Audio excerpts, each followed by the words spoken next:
बच्चों बहुत स्वागत है आप लोगों का केमिस्ट्री क्लास में। मैं हूं आपका केमिस्ट्री टीचर सुनील यादव। बच्चों आज एक नए टॉपिक लेकर मैं पुनः आपके साथ हूं। बच्चों आज का मैंने टॉपिक डी ब्लॉक के तत्व से लिया हुआ है, जिसमें सबसे पहला प्रश्न मैंने आपके सामने रखा है बच्चों, जिंक, कैडमियम और मरकरी को सामान्यतः हम संक्रमण तत्व की श्रेणी में नहीं रखते, या बच्चों हम इनको संक्रमण तत्व नहीं मानते हैं। तो ऐसा क्यों है, ये मेरा आज का सबसे पहला प्रश्न है। तो बच्चों बहुत अच्छी तरह से याद रखिए कि जिंक, कैडमियम और मरकरी को हम सामान्यतः संक्रमण तत्व नहीं मानते हैं। बच्चों जिंक, कैडमियम और मरकरी को हम सामान्यतः संक्रमण तत्व नहीं मानते हैं। बच्चों क्यों नहीं मानते हैं? क्योंकि इसके कुछ कारण हैं, जिनमें सबसे पहला कारण मैंने लिया बच्चों, डी ब्लॉक के तत्व जिनका N-1 डी उपकोष, बच्चों डी ब्लॉक के वो तत्व जिनका N-1 डी उपकोष आंशिक रूप से भरा होता है, बच्चों उनको हम संक्रमण तत्व की श्रेणी में रखते हैं।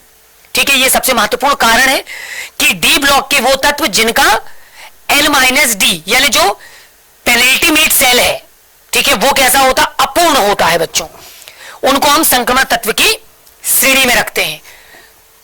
जबकि हम देख पाते हैं कि जिंक, कैडमियम और मरकरी के इलेक्ट्रॉनिक विन्यास से स्पष्ट है कि इनका जो अंतिम संयोजी कोष होता है, पेनल्टीमेट जो सेल होता है बच्चों, वो पूर्णतः कैसा होता है, भरा होता है।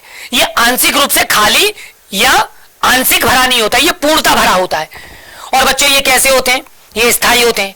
और यही एक महत्वपूर्ण कारण है बच्चों, इसलिए ही इन तत्वों को यानी कि जिंक, कैडमियम और मरकरी को बच्चों हम संक्रमण तत्व नहीं मान सकते, या हम इनको संक्रमण तत्वों की श्रेणी में नहीं रखते हैं। क्लियर हो गई मेरी बात? बच्चों आगे चलेंगे और देखने की कोशिश करेंगे हमारा प्रश्न क्रमांक 2। बच्चों हमारा प्रश्न क्रमांक 2 है कि टाइटेनियम को आश्चर्यजनक धातु कहते हैं। या बच्चों ये प्रश्न, टाइटेनियम को रणनैतिक धातु या आश्चर्यजनक रणनैतिक धातु कहते हैं, क्यों? ऐसा भी ये प्रश्न होता है या आता है कई बार।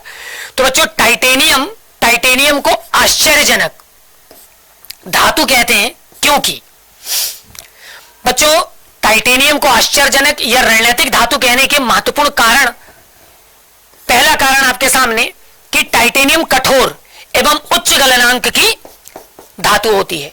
जो टाइटेनियम है ये कठोर है और कैसी है बच्चों, ये उच्च गलनांक की धातु है।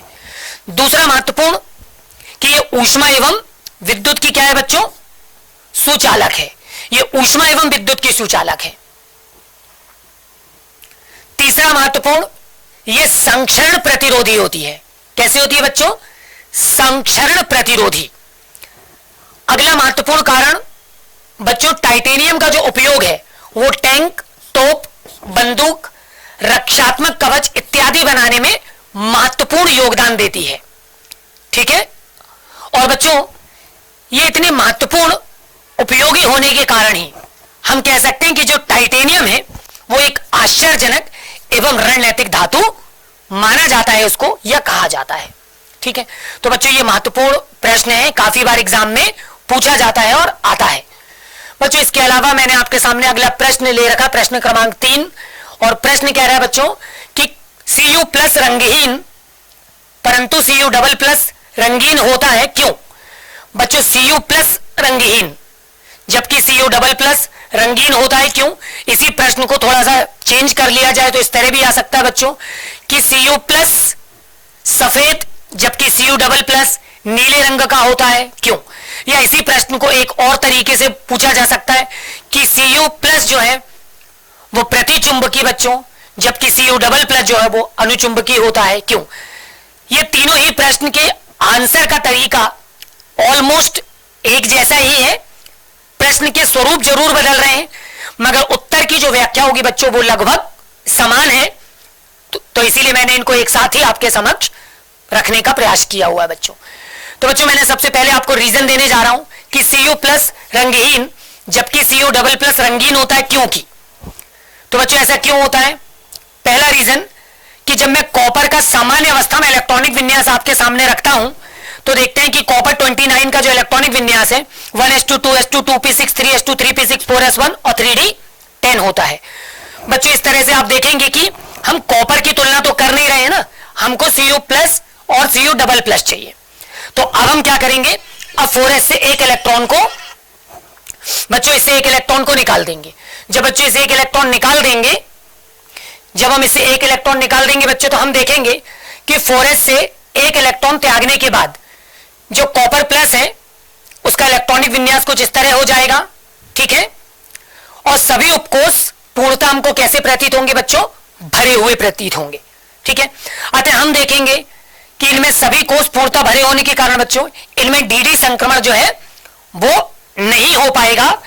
और यही एक महत्वपूर्ण कारण है कि ये कैसे होते हैं बच्चों? रंगहीन या ये सफेद होते हैं, क्योंकि इनमें कोई भी अयुग्मित इलेक्ट्रॉन उपलब्ध नहीं होता। और यही वजह भी है बच्चों की ये प्रतिचुंबकीय माने जाते हैं, ठीक है।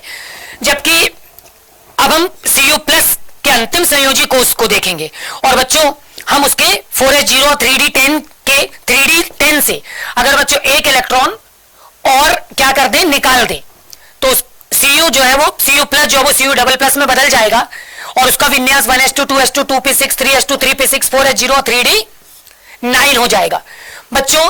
तो 3d9 में हम देखेंगे कि हमको एक अयुग्मित इलेक्ट्रॉन मिलेगा और इसमें बच्चों डीडी संक्रमण जो होगा वो भी पाया जाएगा।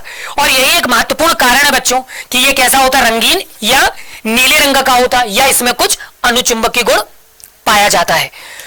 तो बच्चों आज की क्लास में मैंने आपको इन महत्वपूर्ण प्रश्नों से रूबरू किया। ऐसे ही कुछ और भी महत्वपूर्ण प्रश्न लेकर पुनः आपसे मुलाकात होगी। तब तक के लिए अपना ख्याल रखिए।